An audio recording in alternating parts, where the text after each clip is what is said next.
উৎসবের প্রস্তুতি যত এগোচ্ছে ততই ভাস্করদের কপালে ভাঁজ হচ্ছে স্পষ্ট। বেড়েছে বাঁশের দাম, মাটির খরচ আগের চেয়ে বেশি, রং কিনতেও গুনতে হচ্ছে অতিরিক্ত টাকা। প্রতিমার দর কিছুটা বাড়ানো হলেও মিলছে না হিসাব, লাভের জায়গাটা রয়ে যাচ্ছে প্রায় শূন্য।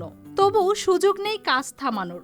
সামনে শ্রী পঞ্চমী, সময় মতো পৌঁছাতে হবে অর্ডার দেওয়া প্রতিমাগুলো। শারদী পুজোর জন্য বাচ্চা কাচ্চা সবাই অঞ্জলি দেবে, তার জন্য মনে করেন সবার বাড়িতে অনুষ্ঠান করবে। এখন বেশি তো হবেই, সব জিনিসের মূল্য এখন বেশি, হার তো একটু বেশি হবেই। এই বাস্তবতার মাঝেই সাতক্ষীরার কলারো উপজেলায় শুরু হয় ভাস্করদের দিন। উঠোন জুড়ে ছড়িয়ে থাকা বাঁশের কাঠামো, ভেজা মাটির স্তূপ আর আধা তৈরি অবয়ব ঘিরে সকাল থেকে ব্যস্ততা। কেউ কাঠামো শক্ত করছেন, কেউ দিচ্ছেন নতুন প্রলেপ, কেউ আবার মুখের গড়নে দিচ্ছেন শেষ ছোঁয়া। প্রতিটি ধাপে আছে নিখুঁত হিসাব আর অভিজ্ঞতার ছোঁয়া। একটা প্রতিমা তৈরি করতে আপনার একটা প্রতিমার পিছনে আপনার ধরো 400 টাকা খরচ হয়, আর তার ভিতরে নিজের জনের দাম আছে।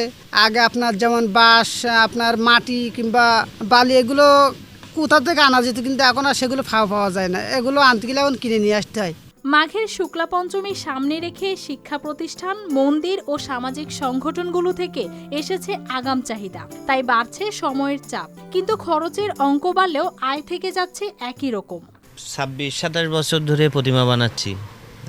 সরস্বতী প্রতিমা বানাই, দুর্গা প্রতিমা করি, টেরাকোটার কাজ করি। এবার বানাইছি আপনার প্রায় 14-15 পিস মতো বানাইছি।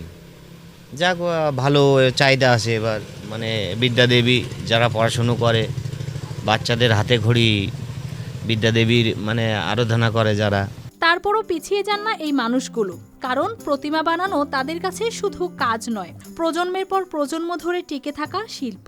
সরস্বতী পুজোটা মূলত করা হয় যে বিদ্যা বুদ্ধির জন্য, এটা আমরা ঘটা করি। সেই জন্য আমরা এখানে প্রতিমা অর্ডার করতে আসছি। প্রত্যেক বছরে ঘটা করা হয়। সব প্রতিকূলতার মাঝেও তাদের হাতে গড়া সরস্বতীর মূর্তিতেই শ্রী পঞ্চমীর দিনে কলারোয়ার শিক্ষা প্রতিষ্ঠান আর মন্দিরগুলোতে ছড়িয়ে পড়বে ভক্তি আর উৎসবের আনন্দ। News desk, RTV।